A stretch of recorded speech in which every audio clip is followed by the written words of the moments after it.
Well, good morning, boys and girls of the internet. How's everybody doing today? I'm gonna need some opinions from you guys.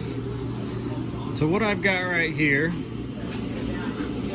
is a flashlight. It is the Milwaukee, Red Lithium XC 3.0, the M12. And no, I'm just kidding. What I've actually got here is a vintage ready heater. This is a 55,000 BTU one. These will run on diesel or kerosene. I've seen people convert them to run on motor oil, burnt motor oil, but I'm afraid of that type of fumigation. I have exhaust vents here, but that still seems a little sketchy to me. Okay, you done with me being a jackass? Okay. You sure? Okay. What we have here is a 2001 or 10 of 01, so it could be an 02. Really doesn't matter. Let's say 02. What we have here is a 2002 Honda Civic. Now, this is gonna sound dumb because they made a lot of good generations of Honda Civics, and I'm sure everybody in the comments has their favorite. Some people like the EF, which is the old square ones. They're like 1988 to 1991. And then there's a lot of people that like the ones after those where they got a little more modern. That's called an EG. Those run from 1992 to 1995. Yeah. And then 96 and up, they went to what they call an EK. And then this is the start of the EM. So the EM1 generation Honda Civic, well, these are my favorite. I don't know why. I can't explain it. They're just, these are the ones that just do it for me. So you know I'm a die-hard Toyota guy through and through. You can't tell me anything else. Toyota, that's my bae. However, I can always make an exception for a good EM1 Honda Civic. So here is your 2002 Honda Civic. Now this thing was picked up super cheap, and I need to know what to do with it. Is it worth trying to fix? I mean, all this black paint is coming off the little chrome trim. You can take all that off and make it chrome. It'll look just fine. I am missing the door trim here on the back. The bumper covers pushed in. I'm really not helping my case here because we haven't even gotten to the worst of it yet. So let's just jump right in to the meat and potatoes. So this car has been popped in the front. I don't know how many times, but it was popped in the front, and that's how we ended up with it so cheap. Now, right off the bat, I played a game of getting the hood open because the hood was screwed up, and I've already taken and put a new hood on there, but I didn't do it. A friend of mine was here, and he was helping, and he put the new hood on, slammed it shut, and it latched, and it would not unlatch. Thanks. So I just spent the last hour trying to liberate this front bumper from the car to get in here with screwdrivers and pliers to pull on the cable to release this hood latch. Now if you'll notice, this is super thin metal on these Civics. They're just cheap cars. This stuff can be massaged by hand. But right there we've got a split. That bolt has pulled through its socket. This one is twisted and broken as well. You can see it's actually opened it up quite a bit. The whole latch is just floppy. It has one 10 mil in it right here. This is a newer replacement radiator. Unfortunately, someone broke the nipple off of it, and they've shoved this little threaded thing through the side of the radiator. Now this is the overflow, so that can technically work for a little while like that. The AC condenser has been JB welded to fix the patch in it, and when I touched it, That bolt is loose. That bolt is loose. Grab the radiator. That bolt is loose. That headlight bolt is loose. The battery tray is not bolted down. And what else? The EGR valve thing is completely unplugged. I don't know for what reasons yet. Supposedly this car was VTEC or something, and they had an engine put in it, or the car was non-VTEC, and they put a used motor in it that is VTEC because it does have the solenoid. So I really don't know. I haven't got to look at it a lot, and every time I look it just makes me more sad. So I'm kind of wondering if this is one of those where you just draw the line and part it. The motor runs exceptionally well. These motors used, this one's not in the best of shape. It's got quite a few oil leaks, but it does run very well. The manifold has begun to crack, like all of them, so you're going to have some noise right there. And a lot of times that's caused by the converter, which is made to the manifold, beginning to clog, and then it cracks due to heat fatigue.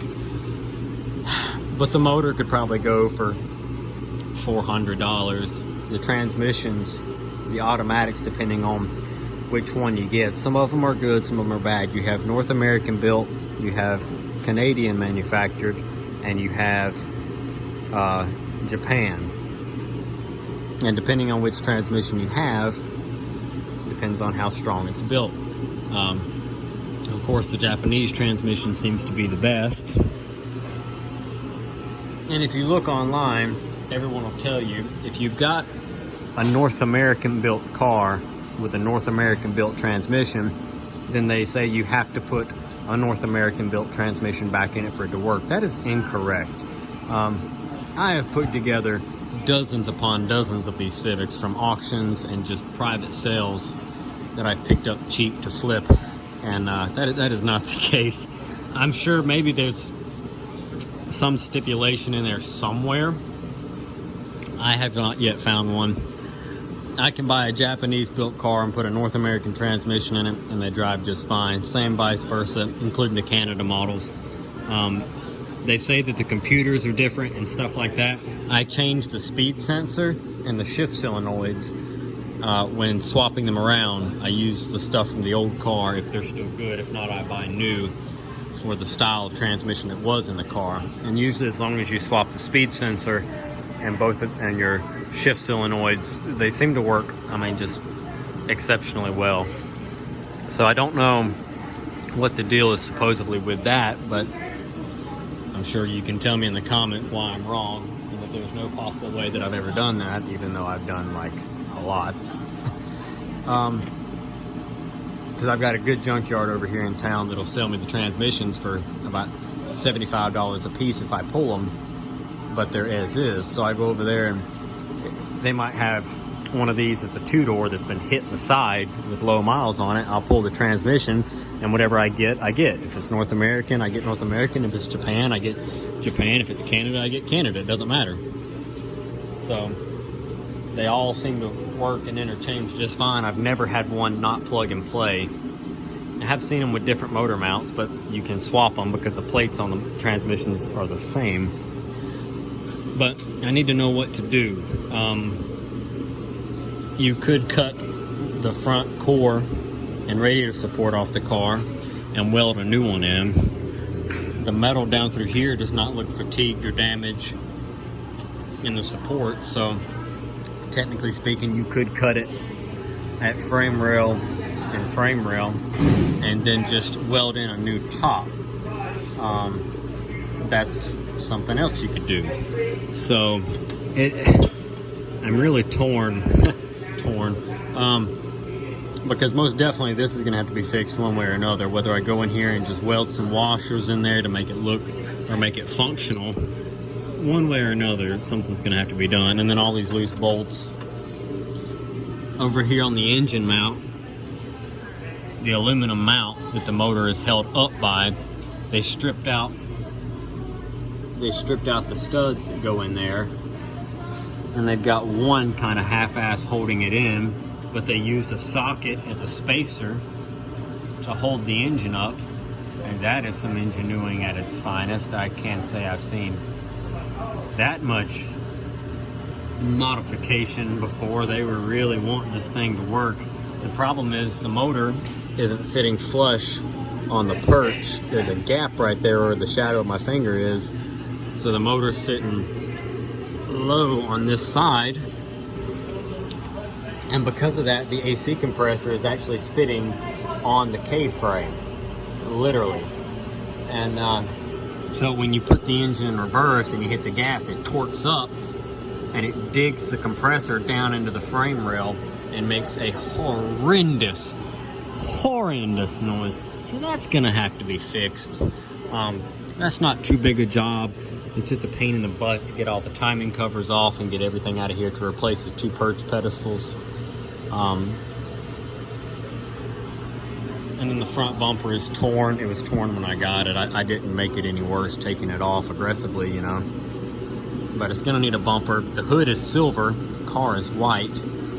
I can't see too much else.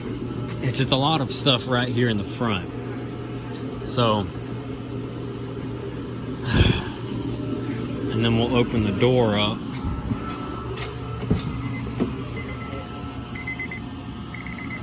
It's an automatic cloth interior, no sunroof.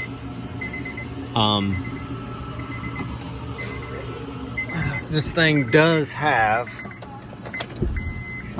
333,000 miles.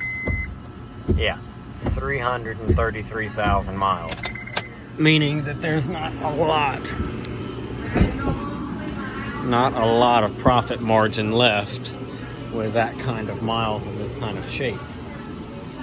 So if you've got a few $100 in a car like this with a good title,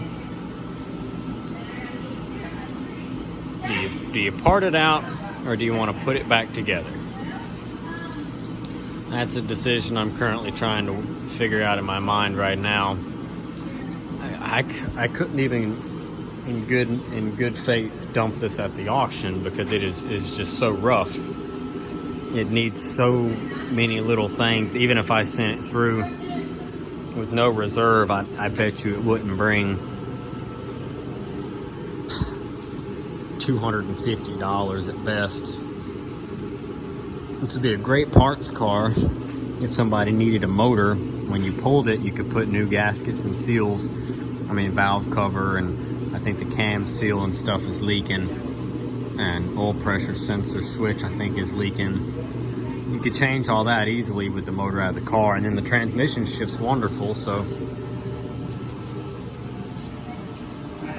you could use the trans. So does anybody out there need an 02 Honda Civic? It's not rusty, it's super clean underneath, and it runs and it drives good. But now I gotta make a decision, figure it out. So I'll let you guys ponder on that. Drop a comment down below, let me know what you think. Fix it, sell it, do what? I'm gonna get off here. I got other stuff I gotta take care of. We will catch you in the next one. Thanks for watching, guys. Drop a comment down below. Let me know what you think about the worst purchase Honda Civic. Is it even worth fixing? Should we let it go? I don't know. Let's go see what Harley wants. All right.